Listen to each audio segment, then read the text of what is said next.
வானதி அக்கா வந்து சட்டசபையில் எந்திரிச்சு கேள்வி கேட்குறாங்க. ஏன் வந்து முதல்வர் வந்து வாழ்த்து தெரிவிக்கல அப்படின்னு சொல்லி கேட்குறாங்க. அதையே சட்டசபையோட அவை குறிப்பிலேருந்து நீக்குறாங்க. அப்ப ஏன் வாழ்த்து தெரிவிக்கலன்னு கேள்வி கூட உங்களை கேட்கக்கூடாதா? அந்த அளவுக்கு நீங்க என்ன அவ்வளவு சர்வாதிகார ஆட்சிங்க பண்ணிட்டு இருக்கீங்களா? ஊபிஸுங்கெல்லாம் பாத்தீங்கன்னா அமோகமான அதகலமான தீபாவளி. பட்டு புடவை தான், பட்டு வேட்டி தான், கட்டுக்கட்டா பணம் தான், அண்டா தான், சில்வர் அண்டா தான், ஸ்வீட் பாக்ஸ் தான். இதெல்லாம் யார் அப்ப விட்டு காசு? ஹிந்தி தெரியாது போடா அப்படிம்பாங்க. அவங்களே அங்க போய் பூரா ஹிந்தி மாலும் ஹிந்தி எல்லாரும் இருக்கணும் அப்படி இப்படின்லாம் பேசுறாரு. அப்ப ஹிந்தி தெரியாது போடான்னு ஏன் டிஷர்ட் போட்டீங்க?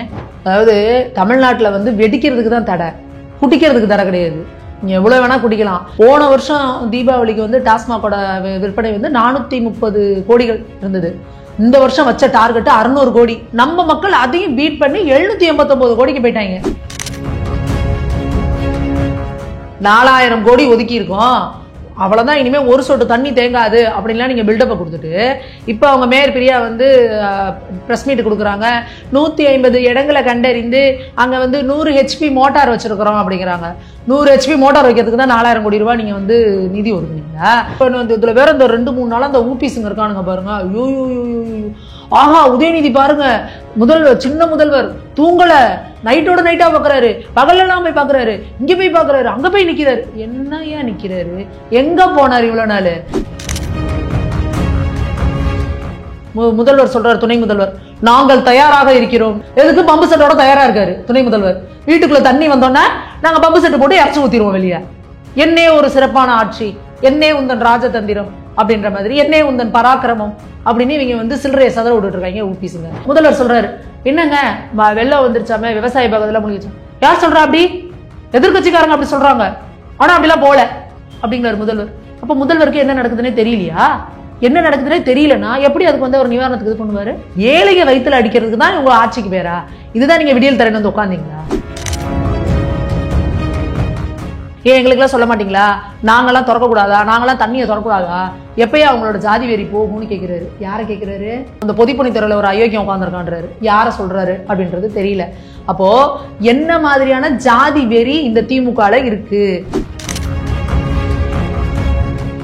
இன்னைய வரைக்கும் உங்க பட்டியல் எண்ணத்துல சேர்ந்த யாராவது ஒருத்தரை பொது தொகுதியில நிக்க வைக்க முடியுது அவங்களால?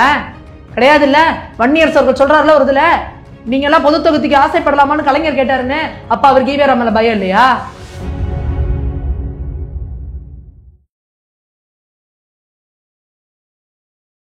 லேபர் நேயர்களுக்கு வணக்கம். இன்னைக்கு நம்ம நேர்களில் நம்ம சிறப்பு விருந்தினர் பாஜகவின் மகளிரணி மாநில செயற்குழு உறுப்பினரான சுமதி மேகவர்ணன் மேம் தான். மேம் வணக்கம். மேம் வணக்கம்.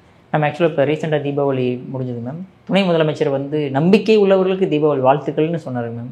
ஆனால் ஸ்டாலின் அவர்கள் எத்தனை பேர் எவ்வளோ கேள்வி எழுப்பினாலுமே வாழ்த்துக்கள் சொல்ல மாட்டேங்கிறாரு மேம். அதுதான் இவங்களுக்கு எந்த அளவுக்கு ஒரு உச்சபட்ச ஒரு மெத்தனம், ஆணவம், இந்துக்கள்னா உதாசீனப்படுத்துறது. எத்தனை முறை சொல்லியும் கூட நம்ம திரும்ப திரும்ப சொல்றோம், இவங்களோட வாழ்த்துனால நமக்கு ஆக போறது ஒன்றும் கிடையாது. ஆனா ஒரு தமிழக முதல்வரா அந்த மக்கள் பெரும்பான்மையா கொண்டாடக்கூடிய ஒரு பண்டிகைக்கு வாழ்த்து சொல்லணும் அப்படின்ற ஒரு அடிப்படை தார்மீகம் கூட இவங்களுக்கு தெரியல. வானதி அக்கா வந்து சட்டசபையில் எந்திரிச்சு கேள்வி கேட்குறாங்க. ஏன் வந்து முதல்வர் வந்து வாழ்த்து தெரிவிக்கல அப்படின்னு சொல்லி கேட்குறாங்க. அதையே சட்டசபையோட அவை குறிப்பிலேருந்து நீக்குறாங்க. அப்ப ஏன் வாழ்த்து தெரிவிக்கலன்னு கேள்வி கூட உங்களை கேட்கக்கூடாதா? அந்த அளவுக்கு நீங்க என்ன அவ்வளவு சர்வாதிகார ஆட்சிங்க பண்ணிட்டு இருக்கீங்களா? அப்போ நாங்க என்ன கேட்கிறோம், உங்களை நம்பி ஓட்டு போட்டாங்கல்ல, நீங்க ஓட்டு போடாத நாங்கெல்லாம் சங்கிகள், எங்களெல்லாம் விட்டுருங்க. உங்க திமுக கட்சியில இந்துக்கள் இருக்காங்கல்ல, உங்களோட திமுக நிர்வாகிகள் இருக்காங்கல்ல, உங்களுக்கு ஓட்டு போட்ட தமிழக மக்கள் இருக்காங்கல்ல, அவங்க எல்லாம் இந்துக்கள் இல்லையா? அவங்க தீபாவளி பண்டிகை கொண்டாடலையா? அப்ப அவங்களுக்கு வாழ்த்து சொல்லணும் அப்படின்ற குறைந்தபட்ச ஒரு மரியாதை கூட உங்களுக்கு இல்லையா? அப்ப எந்த மாதிரியான ஒரு இந்துக்கள்னா நீங்க உதாசீன போக்குல ஒரு திமிர் தண்டமா என்ன உங்களுக்கு என்ன சொல்லணும்னு அவசியமா அப்படிங்கிற ஒரு போக்கை இவங்க இது பண்ணிட்டு இருக்காங்க. ஆனா துணை முதல்வர் வந்து அப்படியே பட்டு போடாம வந்து நம்பிக்கை இருக்கிறவங்களுக்கு அப்படின்ட்டு அவர் போறாரு. அதுக்கு கீழே இங்க ஊபிஸுங்கெல்லாம் பாத்தீங்கன்னா அமோகமான அதகலமான தீபாவளி. பட்டு புடவை தான், பட்டு வேட்டி தான், கட்டுக்கட்டா பணம் தான், அண்டா தான், சில்வர் அண்டா தான், ஸ்வீட் பாக்ஸ் தான். எதுக்கு? இதெல்லாம் தேர்தலுக்கு எலெக்ஷனுக்கு காசு கொடுக்க முடியாது, இப்பயே இருந்தா வச்சுக்கோ அப்படின்னு சொல்லி. ஏன்னா அப்ப எலெக்ஷன் கமிஷன் வந்து டைட் பண்ண ஆரம்பிச்சிருவாங்க. இப்ப பாத்தீங்கன்னா கிட்டத்தட்ட ஒரு செந்தில் பாலாஜி அவர்கள் பாத்தீங்கன்னா அவர் தொகுதியில கிட்டத்தட்ட 80,000 பேருக்கு மேல சில்வர் அண்டா, ஸ்வீட் பாக்ஸ் எல்லாம் கொடுத்துருக்குறாங்க. ஒரு ஆளுக்கு 1000 ரூபான்னு வச்சா கூட 80,000 பேருக்கு எங்க போகுது இந்த தொகை? சேகர் பாபு அவர்கள் பாருங்க, பாத்தீங்கன்னா ஒரு பை, ஒரு பேக்கை திறந்தா பட்டு புடவை, பட்டு வேஷ்டி, ஸ்வீட் பாக்ஸ். அவரை பாராட்டலாம் மேம். அவர் ஹிந்திலேயே வந்து தீபாவளி வாழ்த்து சொன்னார். ஹிந்தி தெரியாது போடா அப்படிம்பாங்க. அவங்களே அங்க போய் பூரா ஹிந்தி மாலும், ஹிந்தி எல்லாரும் தான் இருக்கணும் அப்படி இப்படின்லாம் பேசுறாரு. அப்ப ஹிந்தி தெரியாது போடான்னு ஏன் டிஷர்ட் போட்டீங்க? அப்போ ஓட்டு வேணும்னா ஹிந்தி பேசுவோம் வாடா அப்படின்னு கூப்பிட்டுப்பீங்க. இப்படி இஷ்டத்துக்கு வந்து எல்லாத்துக்கும் வந்து நீங்க வந்து அவ்வளோ பணம் செலவு பண்ணி கொடுக்குறீங்க. இதெல்லாம் யார் அப்பா வீட்டு காசு? நீங்க சம்பாரிச்சு உங்க அப்பா தாத்தா சேர்த்து வச்ச சொத்தை எடுத்து வச்சு நீங்க எல்லாருக்கும் கொடுத்துட்டு இருக்கீங்களா? எல்லாம் நீங்க எல்லாம் எப்படி இருந்தீங்க? எல்லாம் சுத்திட்டு இருந்தீங்கன்ற தெரியும். சைக்கிள்லையும் பைக்லையும் போயிட்டு இருந்தவங்க நீங்க.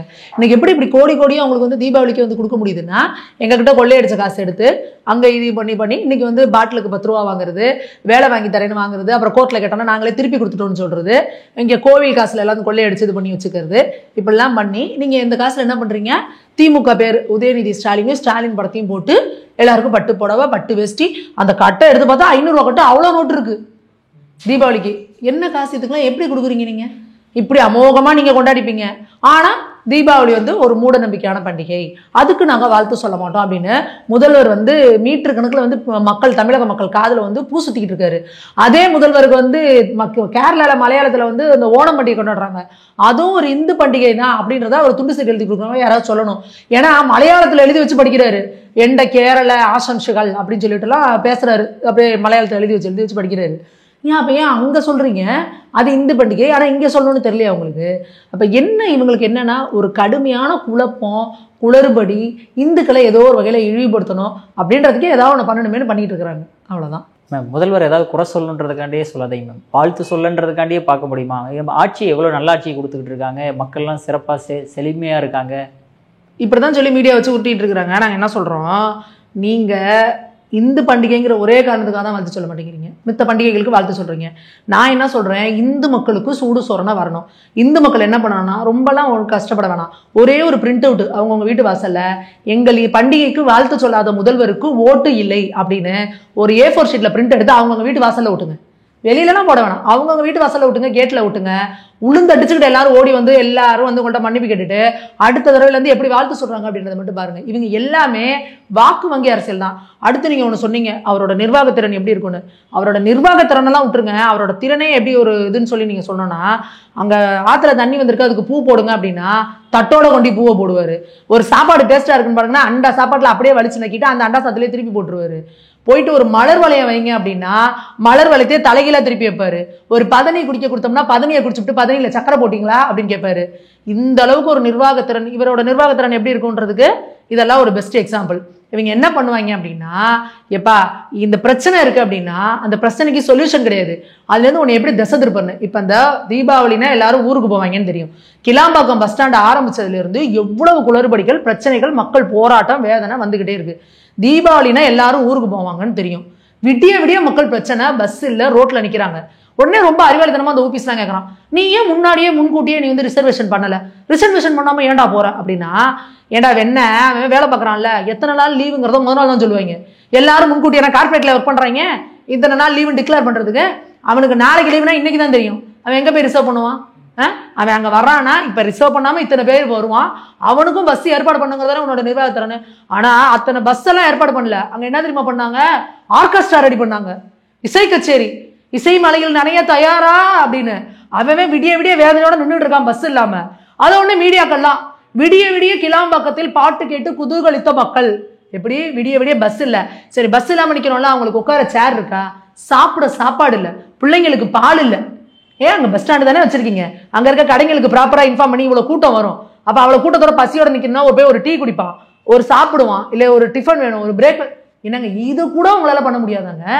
நீங்க என்ன பண்றீங்க, உடனே இன்னிசை கச்சேரி வச்சிடுறது. ஏங்க இது தீர்வாங்க?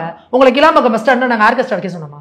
பஸ் தானே வேணும். அப்ப நீங்க என்ன பண்ணணும், 4 பிரைவேட் கம்பெனில பேசி எக்ஸ்ட்ரா பஸ்ஸை நீங்க ரெண்ட் எடுத்து அங்க விட்டு எதா பண்ணுமா இல்லையா? ஒவ்வொருத்தரும் பஸ் டிக்கெட் பாத்தீங்கன்னா இங்க இருந்து திருச்சிக்கு போற பஸ் சாதாரணமா 600 ரூபாய் 700 ரூபாய்னா 3000 ரூபாய் 4000 ரூபாய் பஸ் டிக்கெட். மாச சம்பளமே 10,000 இருக்கிறவன் ஊருக்கு போறதுக்கு 4000 வர்றதுக்கு 4000 கொடுத்தானா என்னாச்சு? எப்படி தீபாவளி கொண்டாடுவான்? இதெல்லாம் கூட யோசிக்க முடியாத ஒரு அரசு. நீங்க என்ன மக்களுக்கான அரசுங்கிறீங்க? நீங்க என்ன விடியல் கொடுத்துட்டேன்றீங்க? நீங்க என்ன விடியல் கொடுத்துருக்கீங்க? இந்த மாதிரி ஆடலும் பாடலும் நிகழ்ச்சி நடத்தி மானாட மயிலாட இதுலதான் இருக்குது. இப்ப தமிழகமே தள்ளாடன்னு இருக்குது. இதான் நிலைமை. மேம் இருந்தாலுமே தீபாவளி பண்டிகை வந்து குதூகலமாக கொண்டாடப்பட்டுச்சே மேம். 789 கோடி ரூபா டாஸ்மாகில் வசூலாக இருக்குன்னா சாதாரண விஷயம் மேம் அது. ஆமாம், அதாவது தமிழ்நாட்டில் வந்து வெடிக்கிறதுக்கு தான் தடை, குடிக்கிறதுக்கு தடை கிடையாது. நீங்கள் எவ்வளோ வேணால் குடிக்கலாம். காமராஜர் வந்து படி படி படின்னு சொன்னவரை வந்து கண்ட பேரையும் சொல்லி எருமை தோழன், அவன் இவன் பனையேறி கருவாட்டிக்காரி மாவன் இப்படிலாம் பேசி அவரை அப்படி ஓரமாக உட்கார வச்சுட்டு நீங்கள் தமிழ்நாட்டை ஃபுல்லாக நீங்கள் என்ன பண்ண வச்சுட்ருக்கீங்க? குடி குடி குடின்னு குடிகாரனாக்கிக்கிட்டு இருக்கீங்க. தமிழகத்தை தலைகுனிய விட மாட்டோம்னு வேற எல்லாம் கேப்ஷனை போட்டுட்டு உட்காந்துருக்கீங்க. தமிழகம் தலைக்குப்புற விழுந்து கிடக்குது. இந்த டாஸ்மாக்ல இதை பாருங்க, அவன் தலைகீழா கிடக்குறான், தண்ணி கிடக்குது, தண்ணியில போய் நீச்சல் அடிச்சுட்டு கிடக்குறான், சாக்கடையில விழுந்து கிடக்குறான், அப்படி கவுந்து கிடக்குறானுங்க குடிமகன்கள் எல்லாரும். போன வருஷம் தீபாவளிக்கு வந்து டாஸ்மாகோட விற்பனை வந்து 430 கோடிகள் இருந்தது. இந்த வருஷம் வச்ச டார்கெட் 600 கோடி. 600 கோடிக்கு டார்கெட் வச்சாங்க. நம்ம மக்கள் அதையும் பீட் பண்ணி 789 கோடிக்கு போயிட்டாங்க. அப்போ இதுல டாஸ்மாக்ல இருக்கவங்களுக்குலாம் என்ன ஆர்டர் அப்படின்னா, எங்கேயுமே போய் மக்கள் வந்து சரக்கு இல்லை அப்படின்னு திரும்பி போயிடக்கூடாது. நீங்க பாத்துக்கோங்க, போன தடவை வந்து 480 கோடி 440 கோடினா நீங்க வச்ச டார்கெட் 600 கோடினா கூட 200 கோடிக்கு சேல்ஸ் ஆனா கூட எங்கேயுமே சரக்கு தட்டுப்பாடு இல்லை. ஆனா முதல்வர் மருந்தகணும்னு ஆரம்பிச்சிருக்காரு, அங்க இருமல் மருந்து கிடைக்காது, மாத்திரை பேரஸ்டமால் மாத்திரை கிடைக்காது, அங்க என்ன இட்லி மாவு பாக்கெட் வச்சு வித்துக்கிட்டு கிடக்குறானுங்க முதல்வர் மருந்தகம்னு ஆரம்பிச்சுட்டு. ஆனா டாஸ்மாக்ல குடிமகன்கள் ஏமாந்துடக்கூடாதுன்னு புது வகையான சரக்கு அறிமுகம், தீபாவளிக்கு புது சரக்குகள் இறக்குறது என்ன, அவங்களுக்கு தட்டுப்பாடு வரக்கூடாதுங்கிறது என்ன. எப்படி நீ 200 கோடி 300 கோடிக்கு கூட நீ சரக்கு கேட்டாலும் எங்கேயாவது தட்டுப்பாடுன்னு கேள்விப்பட்டீங்களா? டாஸ்மாக்ல சரக்கு தட்டுப்பாடு வந்துட்டு மது பிரியர்கள்லாம் அப்படியே ஏமாற்றத்தோட திரும்பி போனாங்கன்னு பார்த்தீங்களா? கொஞ்சம் கூட சப்ளை வந்து குறையாம எங்களுக்கு சப்ளை ஆகிட்டு இருக்கு. அந்த அளவுக்கு நிர்வாகத்திறன் எதுல இருக்குன்னா டாஸ்மாகுக்கு சரக்கு சப்ளை பண்றதுல சூப்பரா நிர்வாகத்திறன். 789 கோடி இந்த தடவை வந்து எல்லாம் குடிச்சிருக்காங்க 3 நாள். அடுத்த தடவை டார்கெட் வந்து 1000 கோடி வச்சிருவாங்க. ஏன்னா போன தடவை 439 கோடி, அந்த தடவை 600 கோடி டார்கெட் எதுக்கு நீங்க வைக்கணும்? வடிகால் பணி எத்தனை % நடந்திருக்கு? போன தடவை இவ்வளவு பிரச்சனையாச்சா? இந்த தடவை என்ன பண்ணணும்? போன தடவை பாலியல் குற்றங்கள் எத்தனை நடந்திருக்கு? அப்ப இந்த தடவை நடக்காம என்ன பண்ணணும்? அதுக்கு டார்கெட் வைக்கணும். போன தடவை சட்டம் ஒழுங்கு எத்தனை கொலைகள் நடந்தது, எந்த இடத்துல ரவுடிசம் இருக்கு, அதை சரி பண்ண என்ன பண்ணணும்? டார்கெட் வைக்கணும். விவசாயிகளுக்கு இந்த பயிர்கள்லாம் இப்படி மூழ்கி அந்த நெல் பயிர்களை வைக்கிறதுக்கும் உங்களால ஒரு தார்பாய் வாங்கி கொடுக்க முடியாது, ஒரு ஷெட்டு போட்டு குடோன் போட முடியாது, அதெல்லாம் முழுகி கிடக்கு. அதுக்கு ஒரு டார்கெட் வச்சு என்ன பண்ணுவோம்? அப்படிலாம் டார்கெட் வைக்கிறது இல்லை. டார்கெட் எதுல வைக்கிறீங்க? டாஸ்மாக் சரக்கு எப்படி அழகா அதிகமாக சேல்ஸ் பண்ணணும், எப்படி மதிப்பிரியர்களுக்கு தங்கு தடை இல்லாமல் சரக்கு போகணுங்கிறதுல இலக்கு நிர்ணயம் பண்ணி சிறப்பாக செயல்பட்டு இருக்கு தமிழக அரசு. மேம் அப்படி சொன்னீங்கனாலுமே வந்து இந்த மழைநீர் வடிகால் பணியில் சிறப்பாக தானே மேம் செயல்பட்டு இருக்காங்க. அன்று இன்று என்றுமே வந்து ஒரு ஃபோட்டோவை போட்டு அன்று கருணாநிதி, இப்போ ஸ்டாலின், அடுத்து உதயநிதி ஸ்டாலின், இப்படி ஃபுல்லாக இறங்கி வேலை. மக்களை என்ன லூசு நினச்சிட்டு இருக்கீங்களா? 4000 கோடி ஒதுக்கி இருக்கோம், அவ்வளோதான், இனிமேல் ஒரு சொட்டு தண்ணி தேங்காது அப்படின்லாம் நீங்கள் பில்டப்பை கொடுத்துட்டு இப்போ அவங்க மேயர் பிரியா வந்து ப்ரெஸ் மீட் கொடுக்குறாங்க. 150 இடங்களை கண்டறிந்து அங்கே வந்து 100 HP மோட்டார் வச்சுருக்கிறோம் அப்படிங்கிறாங்க. 100 HP மோட்டார் வைக்கிறதுக்கு தான் 4000 கோடி ரூபா நீங்கள் வந்து நிதி ஒதுக்குனீங்களா? எதுக்கு 4000 கோடி ரூபா நிதி? எதுக்கு? அங்கங்கே மோட்டர் செட்டு பம்பு செட்டு வைக்கிறதுக்கும் போட்டு வாங்கி விடுறதுக்கும் தான் 4000 கோடியா?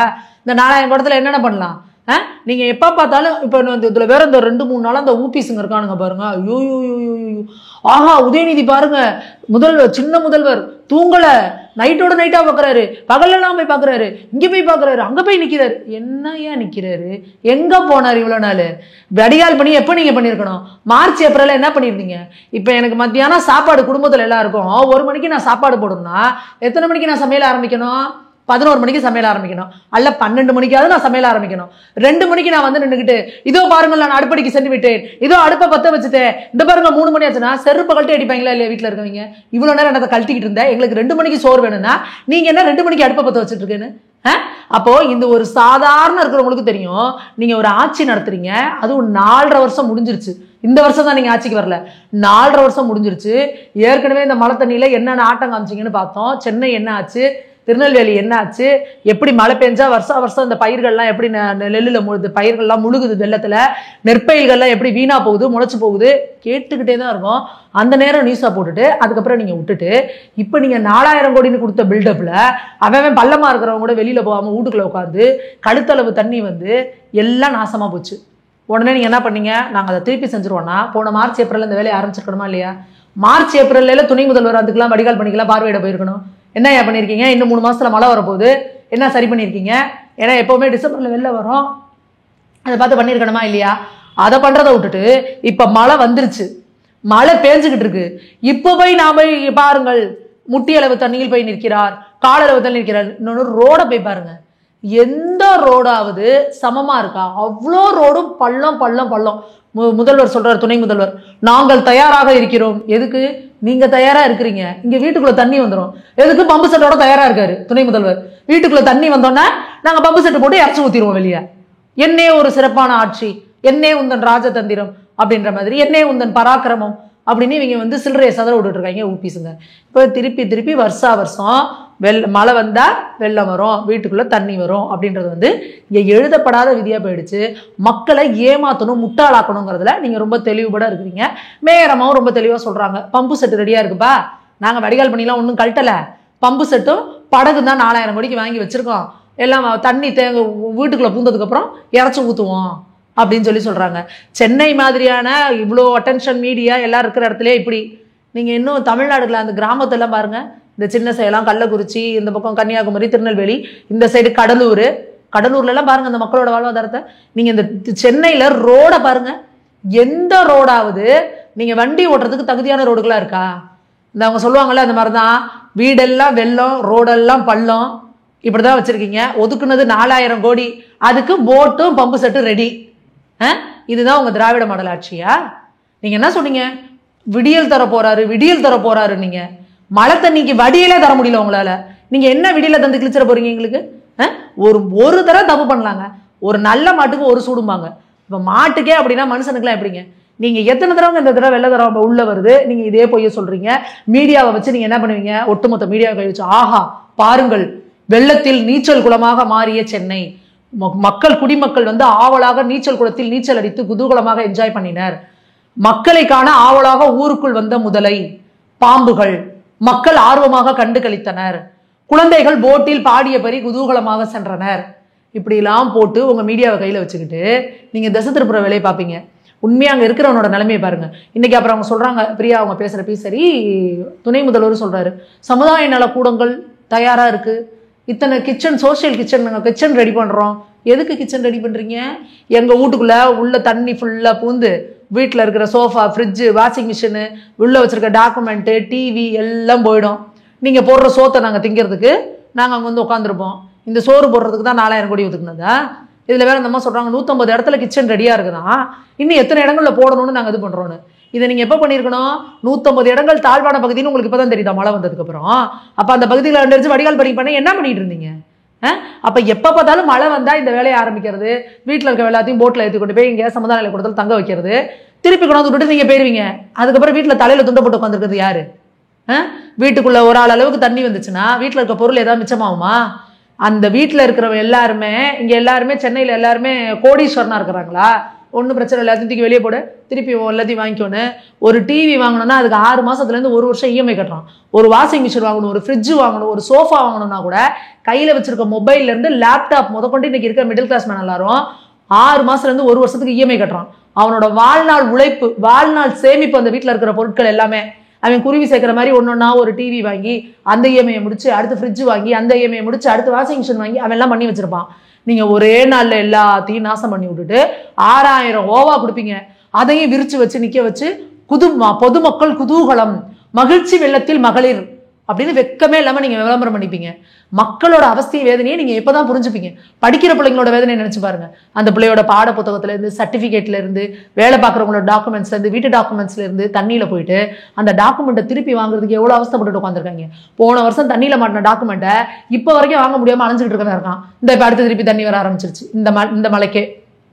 அப்போ என்ன மாதிரி நீங்க ஆட்சி நடத்துறீங்க, எப்படி ஒரு கேவலமா நீங்க நிர்வாகம் நடத்துறீங்க அப்படின்றதுக்கு ஒவ்வொரு வருஷமும் இந்த மலையில ஒரு தடவை 2 தடவை இல்லை, வருஷம் வெள்ளத்துல இந்த மாதிரிதான் அசிங்கமா நடந்துகிட்டு இருக்குது. மக்கள் கடும் அவஸ்தையில இருக்கிறாங்க. நீங்க அப்படியே ஜாலியா அப்படிலாம் எதுவும் நடக்கல. முதல்வர் சொல்றாரு, என்னங்க வெள்ளம் வந்துருச்சாமே, விவசாய பகுதியில் மூழ்கிச்சான். யார் சொல்றா அப்படி? எதிர்கட்சிக்காரங்க அப்படி சொல்றாங்க. ஆனா அப்படிலாம் போல அப்படிங்கிறார் முதல்வர். அப்ப முதல்வருக்கு என்ன நடக்குதுன்னே தெரியலையா? என்ன நடக்குதுன்னே தெரியலன்னா எப்படி அதுக்கு ஒரு நிவாரணத்துக்கு இது பண்ணுவாரு? அவர் இப்படி சொல்றாரு. வேளாண் துறை அமைச்சர் சொல்றாரு, ஆமா 16000 ஹெக்டேர் நிலங்கள் விவசாய நிலங்கள் விளைபயிர்கள்லாம் மூழ்கி போச்சு, அதுக்காக என்ன பண்ணணும்னு. அப்புறம் இவர் எடப்பாடி பழனிசாமி அவர்கள் போறாங்க, அங்க விவசாயிகள் எல்லாம் அப்படியே பயிர்களை எடுத்து வச்சுட்டு கதறாங்க. எவ்வளவு வேதனைங்க. அவனோட வாழ்நாள் 1 வருஷம் உழைப்புங்க. அவன் நெல்லில் உசுரை கொடுத்து அந்த விவசாய நிலத்துல வேலை பார்த்து எதுக்கு நீங்க இந்த அளவுக்கு ஒரு உதாசீனத்தோட இருக்கிறீங்க? டாஸ்மாக்ல சரக்குக்கு நீங்க பகுமானமா மீட்டிங் போட்டு டார்கெட் வைக்கிறீங்க. வெள்ளம் வந்தா விவசாய நிலத்துக்குள்ள தண்ணி பூந்துடும், அவங்களுக்கு என்ன காப்பீடு இது பண்ணணும், அவங்களுக்கு என்ன இழப்பீடு கொடுக்கணும், இல்லை எப்படி அவங்களோட நெல்லை குடோன் ஏங்க ஒரு நெல்லை பத்திரமா வைக்கணும்னா அதுக்கு உங்களால குடோன் கட்ட முடியாதுங்க. நெல் மூட்டைகள் அடுக்க நீங்க என்ன குடோன் கட்ட போறீங்க? நீங்க என்ன இந்த கலைஞர் நூலகம், கலைஞர் பஸ் ஸ்டாண்டு, கலைஞர் சிலைக்கு மாதிரி கோடி கோடியா செலவு பண்ண போறீங்களா? ஏங்க ஒரு ஹைட்டா ஒரு இது போட்டு ஒரு ஷெட்டு போட்டா கூட போச்சுங்க. தார்ப்பா இல்லைங்கிறாங்க விவசாயிகள். தார்ப்பா இல்லாம அந்த நெல்லெல்லாம் முளைச்சிருச்சுன்றாங்க. வேதனையா இருக்குங்க. விளைவிச்சவனுக்கு தாங்க தெரியும் அந்த வைத்தறிச்ச நெல்லுல உயிரை கொடுத்து. கொஞ்சமா சின்னதாக தான் மேம் முளைச்சிருக்குது. அதுதான் கொஞ்சமா முளைச்சிருக்குன்னா திருப்பி நீங்க வாங்குவாங்களா? கொள்முதல் பண்ணுவாங்களா? அதுலயே பாருங்க என்னன்னு இவங்க எவ்வளவு முன்னுக்கு பின் முரணா இருக்கு பாருங்க எல்லா விஷயங்களுமே. இவங்க என்ன சொல்றாங்க, ஒரு நாளைக்கு நாங்க வந்து 2000 மூட்டைகள் கொள்முதல் பண்ணிட்டு இருக்கோங்கிறாங்க. அங்க போய் இப்ப எதிர்கட்சி தலைவர்கிட்ட என்ன சொல்றாங்க, எடப்பாடி அவர்கள்ட்ட மக்கள்லாம், சார் இல்லைங்கய்யா ஒரு நாளைக்கு 700 to 800 மூட்டை கூட வாங்குறது இல்லைங்க, இப்படி பண்றாங்க, இதெல்லாம் இப்படி வச்சு முளைச்சு போச்சு, நாங்க என்னங்க பண்றதுன்னு. இதுக்குங்க இப்படி ஏழைய வயிற்றுல அடிக்கிறதுக்கு தான் உங்க ஆட்சிக்கு பேரா? இதுதான் நீங்க விடியல் தரேன்னு வந்து உட்காந்தீங்களா? ஒரு நெல் மூட்டைகளை பாதுகாக்கிறதுக்கு ஒரு தார்பாயோ ஒரு ஷெட்டு கூட போட முடியாத அளவுக்கு ஒரு கேவலமான ஆட்சி. உங்க பையன் என்ன பண்ணுவாரு, கார் ரேஸ் விடுவாரு கோடிக்கணக்கில் செலவு பண்ணிட்டு. ஊருக்கு கருணாநிதிக்கு செலவு வைப்பீங்க. ஊருக்கு பஸ் ஸ்டாண்ட் இருக்கிற பஸ் ஸ்டாண்டை மாத்தி புது பஸ் ஸ்டாண்டு கோடிக்கணக்கில் செலவு பண்ணி கட்டி அதுக்கு கலைஞர் பேருந்து நிலையம்னு பேர் வைப்பீங்க. இதுக்கெல்லாம் உங்களுக்கு காசு இருக்கு. ஆனா விவசாயிகளோட நெல் மூட்டைகளை பாதுகாக்கிறதுக்கு உங்களுக்கு காசு இல்லை. என்ன மாதிரியான கேவலமான ஆட்சிங்க இது? சாப்பாட்டுக்கு மேல என்ன சாப்பிட்றது? நெல் மூட்டையில அப்படி ஆகிருச்சுன்னா சாப்பாடு இல்லாம என்ன சாப்பிட முடியுது? உங்களுக்கு விளம்பரத்தை வச்சு போட்டோ சுட்ட பார்த்துருந்தா உங்களுக்கு வயிறு ரொம்பிடுமா மேம்? அதே மாதிரி இப்போ சொன்ன மாதிரி மழை வந்து செம்பரம்பாக்கையெல்லாம் ஃபுல்லாக நம்பி நிரம்பி வரும்போது அதை திறக்கும் போது செல்வ பெருந்தகை அவர்கள், அவர் வந்து அந்த ஊர் எம்எல்ஏ, ஆனால் அவருக்குமே தெரிவிக்காதனால ஒரு ஆதங்கத்தை வெளிப்படுத்தியிருக்காரு மேம். அதை எப்படி பார்க்குறீங்க? அதுவும் முக்கியமாக ஜாதி சம்பந்தமாலாம் பேசுகிறாரு மேம். திமுகவோட கூட்டணியில் கடுமையான ஒரு குழப்பம் உண்டாயிட்டு இருக்கு அப்படிங்கிறது நமக்கு கண்கூடாவே தெரியுது. ஏற்கனவே அவர் அழகிரி அவர்கள் வந்து பேசியிருந்தாரு, நாங்கள் எங்களுக்கு வந்து ஆட்சியிலும் பங்கு அதிகாரத்திலும் பங்குன்னு கேட்டால் என்ன, நாங்கள் தடவை கூட சீட்டு கேட்போம், நாங்கள் இந்த தடவை இது கேட்போம் அப்படின்ற மாதிரி அவர் ஒரு குரல் அனுப்பினார். இப்போ இவர் பேசியிருக்க விஷயம் வந்து நம்ம எல்லாருமே கவனிக்க வேண்டியது, திமுகவில் எந்த அளவுக்கு வந்து ஜாதி வெறி அதிகமாக இருக்கும் அப்படின்ற. அவர் என்ன சொல்றாரு பாருங்க, எங்களுக்கெல்லாம் சொல்ல மாட்டீங்களா, நாங்களாம் திறக்கக்கூடாதா, நாங்களாம் தண்ணியை திறக்கக்கூடாதா, எப்பயே அவங்களோட ஜாதி வெறி போகும்னு கேட்குறாரு. யாரை கேட்குறாரு? யாருங்க அரசு ஆட்சி நடத்திட்டு இருக்கா? அப்போ அவர் திமுக அரசை பற்றி தானே கேட்குறாரு. எப்பயும் அவங்க ஜாதி வெறி போகும். இந்த பொதுப்பணி துறையில் ஒரு அயோக்கியம் உட்காந்துருக்கான்றாரு. யாரை சொல்றாரு அப்படின்றது தெரியல. அப்போ என்ன மாதிரியான ஜாதி வெறி இந்த திமுகல இருக்கு, இவங்க ஃபாலோ பண்றாங்க. நீங்க என்னதான் ஒரு மக்கள் பிரதிநிதியா போனா கூட உங்களோட ஜாதியை வச்சுதான் உங்களுக்கு மரியாதை கொடுக்குறாங்கன்னா, நீ என்ன சமூக நீதி, நாங்க தான் சமூக நீதி காவலர்கள்னு மாத்தட்டிக்கிறீங்க. பெரியார்லாம் ஜாதி அப்பயே ஒழிச்சுட்டாரு அப்படிங்கிறீங்க. எப்பேற்பட்ட பித்தலாட்டம் அது? நீங்க ஒரு மக்கள் பிரதிநிதி ஆனா கூட, ஒரு தேசிய கட்சியோட மாநில தலைவராக இருந்தா கூட ஜாதியை வச்சு நீங்க மரியாதை கொடுக்க மாட்டீங்கிறத அப்பட்டமா இன்னைக்கு வந்து செல்வ பெருந்தகை வந்து காமிச்சிருக்கிறாரு. அவர் சொல்றாரு, உங்க ஜாதி வெறி எப்பயா ஒளியுன்னு கேட்கிறாரு. அந்த இதுல நீங்க அப்ப என்ன, இதுக்கு என்ன முதல்வர் வந்து நடவடிக்கை எடுத்திருக்காரு? ஐயோ என்னோட ஆட்சியில இப்படி ஒரு வார்த்தை வந்துருச்சா, நாங்களாம் சமூக நீதி காவலர்கள், மனுநீதி சோழன் மாதிரி சமூக நீதிக்கான உயிரை கொடுக்குறவங்க அப்படின்னு அறிக்கை விட்டாரா? கூட்டவங்க மேல நடவடிக்கை எடுத்தாரா? இதுக்கு நான் கடுமையான இது பண்றேன், வன்மையா கண்டிக்கிறேன் சொன்னாங்களா? நீங்க பாட்டுக்கு அதை கத்திட்டு போயா எனக்குன்னா அப்படின்னா, அப்ப நீங்க அதுக்கு எல்லாத்துக்கும் ஒத்து போறீங்கன்னு தானே அர்த்தம். உங்களோட இதுல தானே எல்லாம் நடந்துகிட்டு இருக்குன்னு அர்த்தம். அப்ப இவங்களோட சமூக நீதி அப்படின்ற பேச்சே எப்படி ஒரு வெறும் கண் துடைப்பு அப்படின்றதுக்கு இது ஒரு பெஸ்ட் எக்ஸாம்பிள். அடுத்ததா இந்த 26 எலெக்ஷனுக்கு திமுக கூட்டணியை நம்பி மட்டுமே தான் எப்பவுமே எலெக்ஷனை சந்திக்கும். இந்த முறை திமுகவோட கூட்டணியில ஒரு பலத்த அடி உழப்போகுது அப்படின்றதுக்கான அறிகுறிகள் இதெல்லாம். அப்ப திமுக 26ல வந்து மண்ணை கவ போறது வந்து உறுதியாயிட்டே வருது இந்த மாதிரியான செய்திகள்லாம். Okay ma'am. அதே மாதிரி கனிமொழி அவர்கள் பேசும்போது என்ன சொல்கிறாங்க பார்த்தீங்கன்னா, நார்த் இந்தியாவில் வந்து தன்னுடைய பேருக்கு பின்னாடி ஜாதி பேரை ஆட் பண்ணிக்குவாங்க, ஓகேங்களா, அங்கெல்லாம் பிரச்சனை இருக்காது. ஆனால் தமிழ்நாட்டில் அவங்களோட பேருக்கு பின்னாடி ஜாதி பேரை ஆட் பண்ணுறதுக்கே வந்து பயப்படுவாங்க, ஏன்னா அது பெரியாருடைய விஷயத்தினால அதனால் ஏற்பட்ட ஒரு பயம் அப்படின்ற மாதிரி சொல்லியிருக்காங்களே மேம்.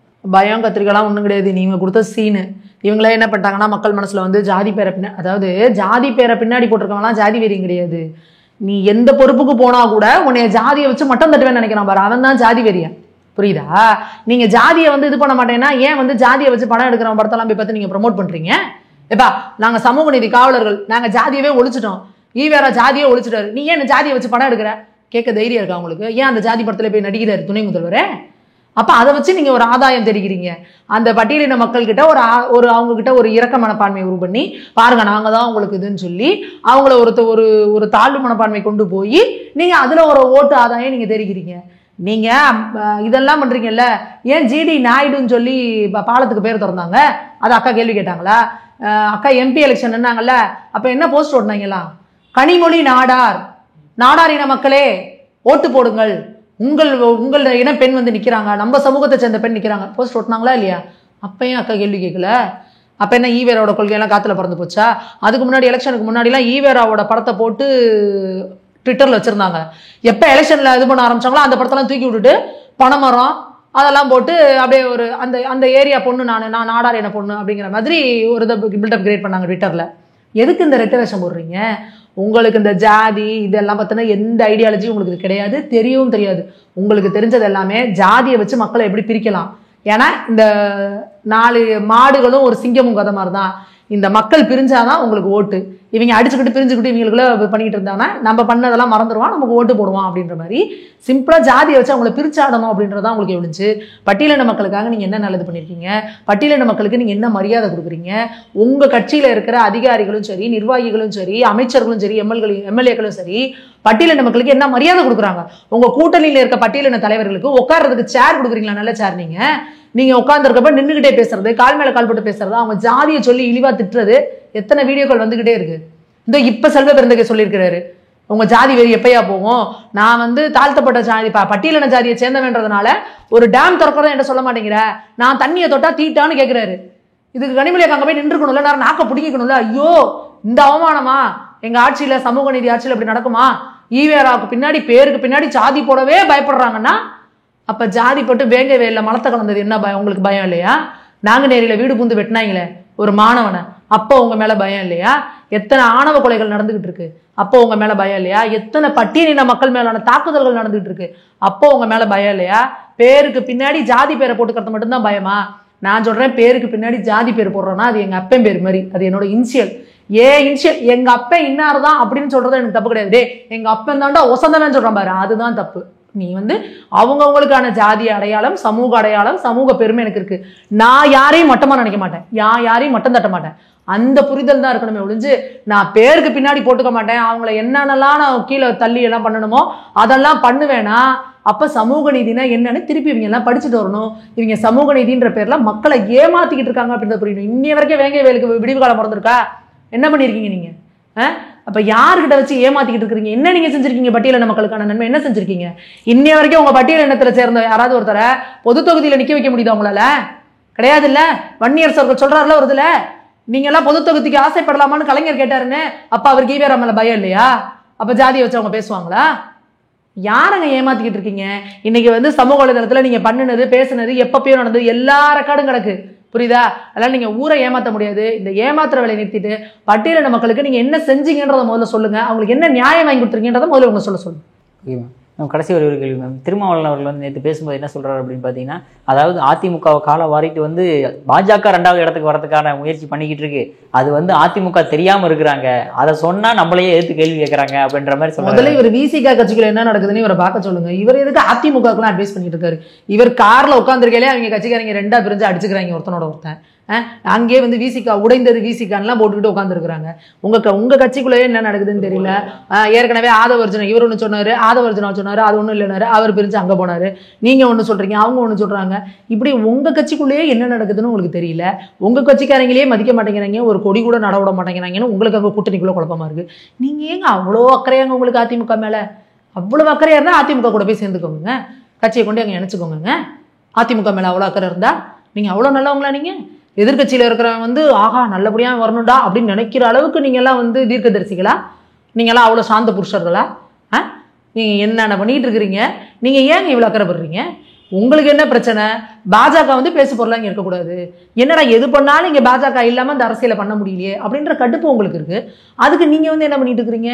எனக்கு அங்க கட்சி இத்தனை வருஷமா அங்க கட்சி நடத்துறவங்களுக்கு, இத்தனை வருஷம் அரசியல் இருக்கவங்களுக்கு தெரியாதா எப்படி அவங்க தங்கட்சி அதிமுக இருக்கவங்களுக்கு எப்படி தன்னோட கட்சியை முன்னிலைப்படுத்திக்கணும், எப்படி தன்னோட இது பண்ணணும் அவங்களுக்கு தெரியாதா? திருமாவளவன் அங்க பாடம் எடுக்கணுமா? அப்ப இது என்னன்னா ஆடு நனையுதுன்னு ஓனாய் உட்காந்து அழுதுச்சான் அப்படிங்கிற மாதிரி இவங்க ரொம்ப அக்கறையா அழுதுட்டு இருக்காங்க. இதெல்லாம் என்னன்னா அப்படி கூட்டணியில குழப்பத்தை உண்டு பண்றாங்களாம். அவங்க சொல்லுவாங்களா அவ்வளவு ராஜதந்திரத்தோடு செயல்படுகிறாராம் அப்படின்ற மாதிரி. இவங்க ராஜதந்திரம்லாம் எந்த லட்சணத்துல இருக்குன்னு நமக்கு தெரியும். அங்க முதல்ல இங்க கூட்டணிக்கு சீட்டை கேளுங்க. உங்க கூட்டணியில உங்களுக்கு எங்க சீட்டு தராங்கன்னு கேளுங்க. அதே போல விசிகாவுக்கு என்ன அர்த்தம் அப்படின்றத வந்து ராஜாண்ணா ஒரு தடவை சொல்லியிருக்கிறாரு. ஏன்னா விழுப்புரம் சிதம்பரம் கட்சின்னு இந்த 2 தொகுதி தாண்டி உங்களுக்கு வேற தொகுதி தருவாங்களான்னு கேளுங்க. நீங்க சொன்னீங்களே நாங்கள்லாம் அப்படின்னு பொது தொகுதிக்கு ஒரு சீட்டு கேளுங்க, எக்ஸ்ட்ரா சீட்டு கேளுங்க. அதை விட்டுட்டு நீங்க எங்க எதிர்த்தாப்புல பாத்துட்டு இருக்கீங்க? நீங்க அண்ணா தாங்க பாத்துட்டு இருக்கல, இங்க காலுக்கடியில உருவிட்டு இருக்காங்க. அது தெரியல இவங்களுக்கு. இவங்க அதிமுக படுறா, பாஜக படுறா, அதிமுக படுறா. நீங்க எங்க பாத்துறீங்க? நீங்க உங்க கூட்டணியை ஒழுங்கா பாருங்க. அதை விட்டுட்டு இங்க என்ன அட்வைஸ் பண்ணிட்டு இருக்கீங்கன்னு தான் நான் கேட்கறோம். அதே மாதிரி இப்போ வந்து திருமாவளவன் அவர்கள் வந்து 10 லட்சம் ரூபா, அதாவது பெரியார் உலகத்தின் கனவு திட்டம்னு ஒன்று தீக்காக்காரங்க பண்ணக்கூடிய விஷயத்துக்கு வந்து 10 லட்ச ரூபா கொண்டு போய் பணத்தை கொடுத்துருக்காரு மேம். அதை எப்படி பார்க்குறீங்க? ஆமாம், தீக்கால அவங்கலாம் காசு இல்லாமல் ரொம்ப கஷ்டப்படுறாங்க. அதனால இவர் போய் தூக்க முடியாமல் தூக்கிட்டு போய் 10 லட்சத்தை கொடுத்துருந்துருக்காருங்க. ஏற்கனவே அங்கே ஈவேரா அவரோட இதில் வந்து ஃபண்டில் வந்து பார்த்தீங்கன்னா ஆயிரக்கணக்கான கோடிகள் இருக்குது. இத்தனை கோடியை வச்சுக்கிட்டு அவங்க என்ன பண்ணியிருக்காங்க? எத்தனை பட்டியலின மக்களை படிக்க வச்சுருக்காங்க, எத்தனை பட்டியலின இளைஞர்களுக்கு பிஸ்னஸ் ஆரம்பித்து கொடுத்து அவங்கள மேலே கொண்டு வந்திருக்காங்க, எத்தனை பட்டியலின பெண்களுக்கு வந்து கல்யாணம் பண்ணி கொடுத்துருக்குறாங்க. என்னங்க நீங்களாம் யாருங்க ஏமாற்றிக்கிட்டு இருக்கிறீங்க? பெரியார் தான் ஜாதியை ஒழிச்சாரு, பெரியார் தான் பெண்களுக்கு இது வாங்கி கொடுத்தாரு, பெரியார் தான்னா நீங்கள் ஒரு சமூக நீதிக்காக நீங்கள் என்ன பண்ணியிருக்கீங்க? எத்தனை பெண் குழந்தைகளை படிக்க வச்சிங்க? எத்தனை கஷ்டப்படுறவங்களை படிக்க வச்சிருக்கீங்க? அந்த நிதியெல்லாம் என்ன பண்ணிக்கிட்டு இருக்கிறீங்க? எதுக்கு அங்கே வீரமணி உட்காந்துருக்கிறாரு அப்படியே அதை காவ காத்துக்கிட்டு? எதுக்கு மணியம்மையை கல்யாணம் பண்ணார் ஈவேரா? எதுக்கு? அந்த சொத்தை பாதுகாக்க தானே. அந்த சொத்து முழுக்க மக்களுக்கு தானே. நீங்க ட்ரஸ்ட் ஆரம்பிச்சு அப்படியே கொடுத்துட்டு போக வேண்டியதானே. பசும்பொன் முத்துராமலிங்க தேவரையா பண்ணார்ல, என் சொத்தெல்லாம் எல்லா மக்களுக்கும் பிரிச்சு எடுத்துட்டு போங்கன்னு. அதை விட்டு நீங்க எதுக்கு அதை பாதுகாக்க தானே அடுத்தடுத்து ஒருத்தவங்களை அந்த காவலுக்கு ஒரு பூதத்தை வைக்கிற மாதிரி வச்சுட்டு உட்காந்துருக்கீங்க. இதுல அவங்களுக்கு ஃபண்ட் இல்லைன்னு ஏற்கனவே முதல்வர் போய் ஒரு 1.5 கோடி 1.25 கோடி கொடுத்துட்டு வர்றாரு. அடுத்து இவர் போய் 10 லட்சம் கொடுத்துட்டு வர்றாரு. எதுக்கு? நான் என்ன சொல்றேன், நீங்க தானே ஒரு கட்சி தானே வச்சிருக்கீங்க விசிகான்னு. உங்க கட்சிகளே உங்களுக்கு கீழே எத்தனை பட்டியலின சகோதரர்கள் இருக்காங்க? உங்க கட்சியில இருக்க பட்டியலின சகோதரர்கள் எல்லாருமே ரொம்ப ஹைஃபையா இருக்காங்களா? அதுல ஒரு 10 இளைஞர்களுக்கு ஆளுக்கு 1 லட்சம் கொடுத்து ஒரு பிசினஸ் ஆரம்பிடான்னு கொடுத்துருந்தா அந்த 10 இளைஞர்கள் ஆளுக்கு 10 பேருக்கு வேலை கொடுப்பாங்க. இப்படிதானேங்க நீங்க முன்னேற்றணும். அதை விட்டுட்டு உங்களை நம்பி வந்திருக்கவனாலாம் வந்து திருப்பி அடி, திமிரி ஏழு, அடங்கமாறு, அத்துமீறு, சரக்கு இருக்கு, மிருக்கு இருக்கு அப்படின்னா அவங்கள வந்து தப்பா மோட்டிவேட் பண்றீங்க. சும்மா ஏற்கனவே அவங்க பணத்தை வச்சுக்கிட்டு என்ன பண்றதுன்னு தெரியாம ஆயிரக்கணக்கான கோடியை வச்சுக்கிட்டு அவங்க உட்காந்துருக்காங்க. பணத்துக்கு இந்த தங்கத்துக்குலாம் புதையலுக்கு பூதம் காவல் காக்கிற மாதிரி காத்துக்கிட்டு உட்காந்துருக்காங்க. அதுல கொண்டு போய் இவங்க 10 லட்சத்தை எக்ஸ்ட்ரா கொடுத்துட்டு வராங்கன்னா எல்லாமே வெத்து விளம்பரம், நாடகம். இது எல்லாமே எதுக்குன்னா அடுத்து வர தேர்தல் எலெக்ஷன் வருது இல்ல, எலெக்ஷனுக்காக எல்லாம் எங்களை கொஞ்சம் பார்த்துக்கோங்க, கவனிச்சுக்கோங்க, எங்களுக்கு பார்த்து சீட்டு கொடுங்க, எங்களுக்கு எல்லாம் அழகா பார்த்து கவனிச்சு பெட்டி கொடுங்க அப்படின்றதுக்கு இது ஒரு தேவையில்லாத ஒரு கண் துடைப்பு நாடகம். ஈவேரா அவங்களோட தீகா கட்சி மூலமா இங்க சமுதாய பணிகள்னு என்ன பண்ணியிருக்காங்க? எத்தனை பெண்களை வந்து முன்னேற்றிருக்காங்க? நீங்க சொல்றீங்களா பெண்ணுரிமை அப்படின்னா விமன் எம்பவர்மெண்ட்டுக்கு என்ன பண்ணிருக்காங்க? எத்தனை பெண்களை படிக்க வச்சிருக்காங்க? எத்தனை பெண்களை விமன் ஆண்டர்பிரனர் எத்தனை பேரை உருவாக்கியிருக்காங்க? எத்தனை பெண்களுக்கு நீங்க வந்து விதவை மறுதிருமணம் பண்ணி வச்சிருக்கீங்க? எத்தனை பெண்கள் ஃபேமிலி அபியூஸ்மெண்ட்ல வந்து பாதிக்கப்பட்ட பெண்களை மீட்டு எடுத்திருக்கீங்க? சொல்லுங்க. எத்தனை பட்டியலின மக்களுக்கு என்ன பண்ணிருக்கீங்க? சொல்லுங்க. ஏங்க ஈவேரா உயிரோட இருக்கப்பே ஜாதியர்களை பத்தி என்ன கேவலமா பேசியிருக்காரு, பட்டியலின மக்களை பத்தி எப்படி கேவலமா பேசியிருக்காரு, இஸ்லாமியர்களை பத்தி எல்லாம் கேவலமா பேசியிருக்காரு. எல்லாமே ரெக்கார்டடா இருக்குங்க. ஏன்னா நீங்க என்ன பண்றீங்கன்னா அப்படியே கம்ப்ளீட்டா ஏதோ வேற ஒரு உலகத்துல இருந்து வந்த மாதிரி அவரை ஒரு தேவ தூதர் மாதிரி சித்தரிச்சு அப்படியே மக்களை எல்லாம் அரவணைச்சாரு, தங்கிட்ட இருக்கிறதெல்லாம் வாரி வாரி கொடுத்தாரு, எல்லாரையும் படிக்க வச்சாரு, பெண்கள் எல்லாம் வாழ வச்சாருன்னு என்னங்க இப்படி கலர் கலரா ரீல் விட்டுட்டு உட்காந்துருக்கீங்க? என்னங்க அவர் இப்ப எல்லாரும் அவரு ஈவேரா வாழ்ந்த காலத்துல வாழ்ந்தவங்க இன்னும் உயிரோட இருக்காங்க 70-80 வயசுல. என்னமோ ஒரு ஜெனரேஷன் அத்திப்பட்டின்னு ஒரு கிராமமே அழிஞ்சு போன மாதிரி எல்லாமே அப்ப இருந்த ஜெனரேஷனே ஒழிஞ்சு போய் நாங்களாம் புதுசா வந்த மாதிரி ஏதோ ஒரு பில்டப் கொடுத்துட்டு இருக்காங்க. அதான் என்னன்னு எங்களுக்கு ஒன்றும் புரியல. நம்ம அற்புதமான கருத்துல இளைய பாரதியோட உட்கார்ந்துருக்கு. மிக்க நன்றி மேம். நன்றி.